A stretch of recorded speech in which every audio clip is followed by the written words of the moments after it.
Meu povo e minha pova. Tudo bem, pessoal? Bem-vindos à semana 6 de língua portuguesa. Essa é a nossa videoaula de literatura e a gente vai falar sobre mais uma escola literária. Agora a gente vai falar sobre o quinhentismo. Lembrando que na nossa última semana de língua portuguesa, a gente conversou sobre renascimento, classicismo, que aconteceu na Europa, né, em Portugal, durante o século XVI. O último ano do século XV é 1500, né? Então, a partir de 1501, a gente tem o século XVI. O que aconteceu em 1500 no nosso país? A chegada dos portugueses, né? Então, a partir de 1501, século XVI, a gente já começa a falar em literatura brasileira, né? Então, o quinhentismo é uma escola literária que aconteceu no Brasil durante o século XVI, ao mesmo tempo em que estava acontecendo o Renascimento na Europa, classicismo na literatura portuguesa, né, de Portugal. Aqui no Brasil aconteceu o quinhentismo, tá? Então, nesse mesmo século, século XVI, 1500 e bolinha. Então, essa é a nossa apresentação de slides, tá? Sobre o quinhentismo. Quinhentismo, então, aconteceu no século XVI, no Brasil, e nesse período, comecinho da colonização dos portugueses aqui no Brasil, a gente não tem literatura propriamente dita, né? Quando a gente fala em literatura como a arte da palavra, ela não acontece ainda nesse período. O que a gente vai ter aqui são manifestações mais ou menos literárias, né? São divididas em dois tipos: literatura informativa, que são documentos, cartas, tratados em relação ao Brasil, né, escrito por portugueses, mas relacionados ao Brasil, e a literatura catequética, produzida pelos padres jesuítas com o intuito de catequizar os índios, de catequizar os habitantes locais desse novo território, né, de Portugal. Então, a gente vai falar desses dois tipos de literatura, né, a informativa e a catequética. Primeiramente, literatura informativa. Nós vamos dividir a literatura informativa em documentos e obras descritivas.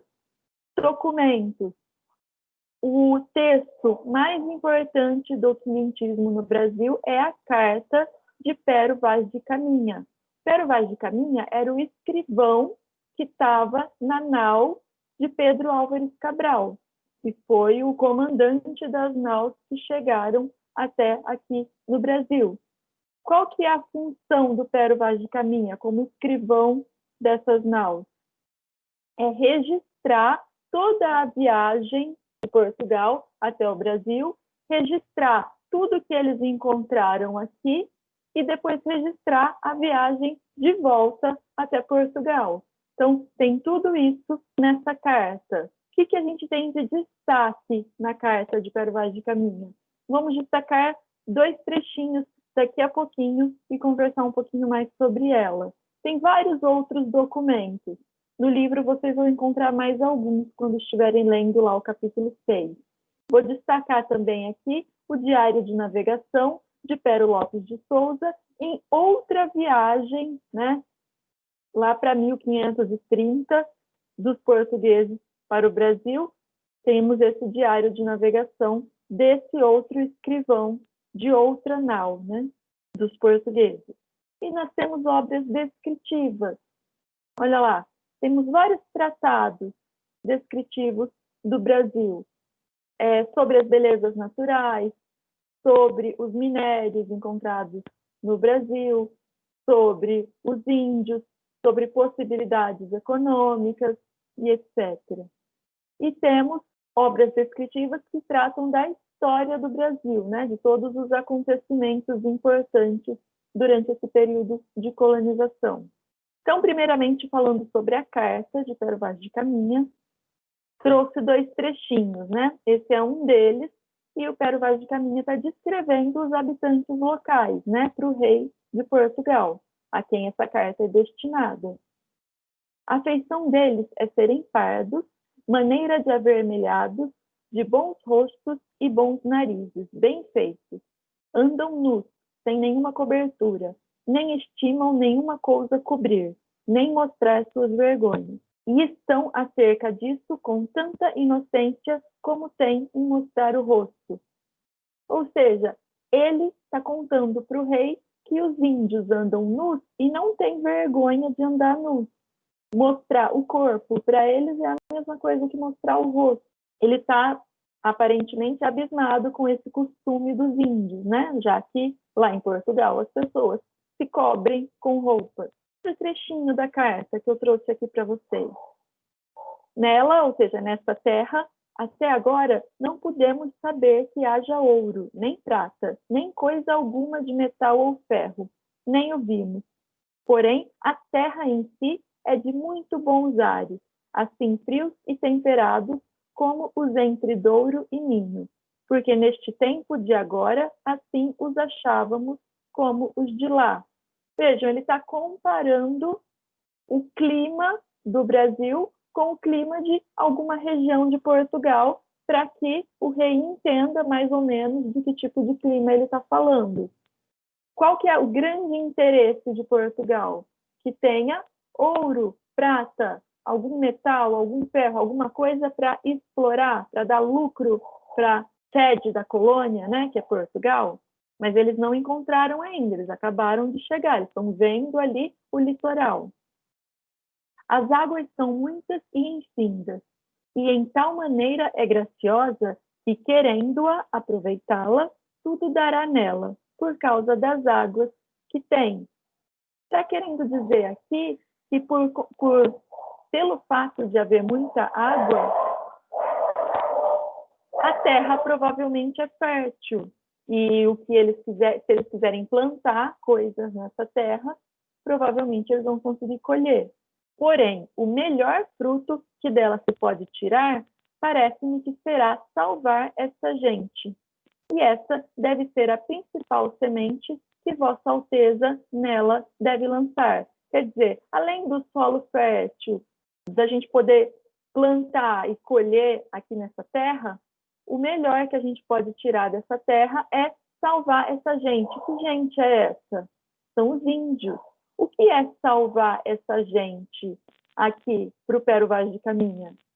É ensinar a religião católica, vestir uma roupa, né? Ensinar a ter vergonha, ensinar a ter todos os costumes católicos, né? Então, na opinião do Pero Vaz de Caminha, catequizar os índios significa salvar os índios. Será que foi isso mesmo que aconteceu durante a colonização do Brasil? Será que o principal objetivo foi salvar essa gente? Ou será que eles quiseram saber muito mais de lucrar e, inclusive, usar essa gente para trabalhar de maneira forçada como escravos e lucrar em cima disso? E depois buscar outra gente lá na África, né, para trabalhar como escravo durante séculos e lucrar em cima disso. Na verdade, isso que o Pero Vaz de Caminha falou aqui não foi o que a Vossa Alteza, né, o rei de Portugal, quis mesmo com o Brasil. Agora eu vou falar um pouquinho sobre a literatura catequética, né? Então a carta está na literatura informativa. Agora a gente vai falar sobre a literatura catequética, ou seja, a literatura destinada a catequizar os índios.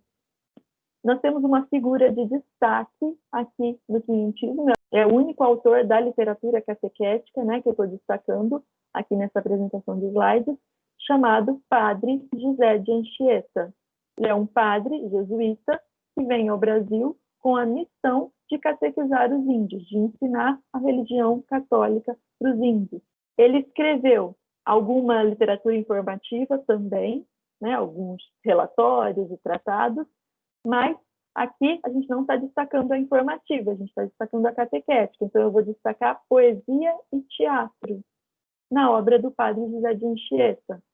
Tanto a poesia como o teatro produzido pelo Padre Anchieta tinham função pedagógica e didática, ou seja, a função não é artística. Então, quando a gente fala que a gente tem aqui não uma literatura propriamente dita, uma arte da palavra, mas manifestações literárias, a gente está falando que a função aqui não é produzir arte, né?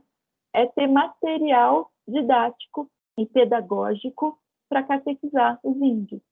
Em que línguas ele escreveu essa poesia e esse teatro? Ele escreveu em português, espanhol e tupi, que eram as línguas faladas aqui na colônia, ou seja, ele aprendeu a língua dos índios, tupi, ele produziu material em português, porque era a língua que eles estavam ensinando para os índios, e ele também produziu em espanhol, porque a gente tinha falantes de espanhol aqui no Brasil durante o século XVI, na colonização. Por quê? Porque os espanhóis estavam também conquistando territórios aqui na América do Sul. Então, existia proximidade com falantes de espanhol, inclusive com índios que estavam aprendendo espanhol. E ele também produziu literatura em latim, porque era costume, vamos lembrar lá da época do Renascimento, que também aconteceu no século XVI em Portugal, ou seja, de onde ele está chegando, quando ele vem aqui para o Brasil, era costume escrever em latim por conta do renascimento, dos valores da antiguidade clássica, né? Então, ele também produziu alguma coisa em latim. Literatura catequética, Padre José de Anchieta. Vou falar mais algumas características sobre a literatura produzida pelo Padre José de Anchieta. A gente tem sempre nos poemas o mundo dividido entre bem e mal, o que é bom, o que é ruim, Deus e o diabo, para ensinar de forma didática, né? O que é o bem, o que é o mal. Teocentrismo, então, ao contrário do que está acontecendo nesse mesmo momento na Europa, né? Na Europa está acontecendo o antropocentrismo durante o Renascimento, aqui no Brasil a gente tem o teocentrismo. Por quê? Porque a gente tem a intenção de tornar os índios cristãos. Então, Deus como centro do mundo.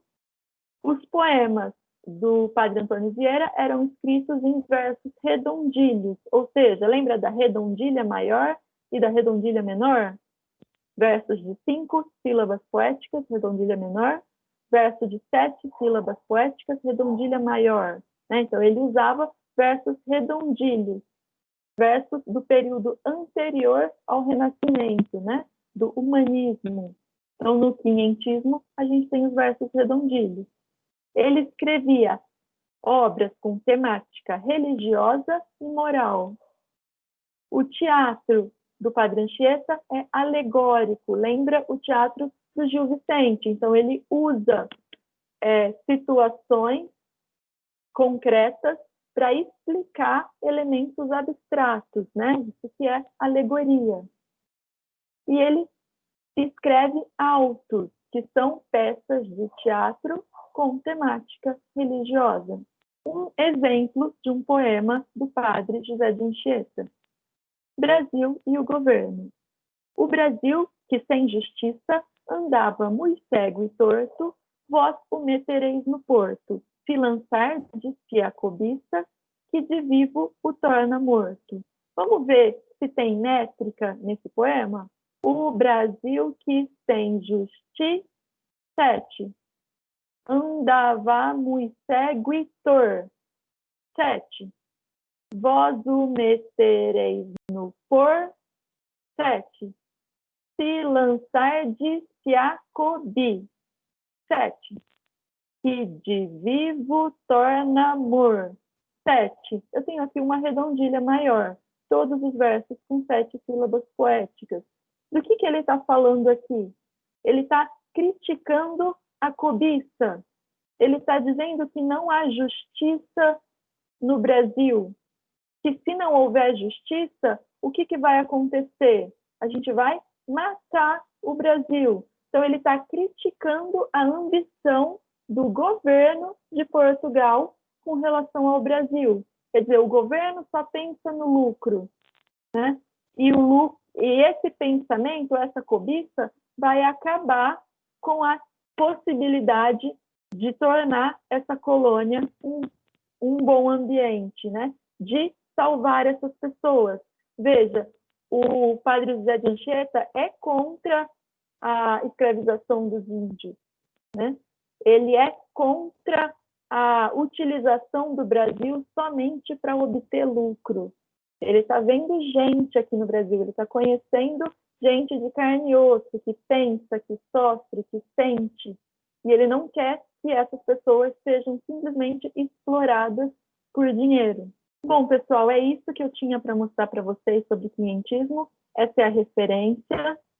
Pessoal, é muito importante que vocês leiam o capítulo 6 do nosso livro, tá?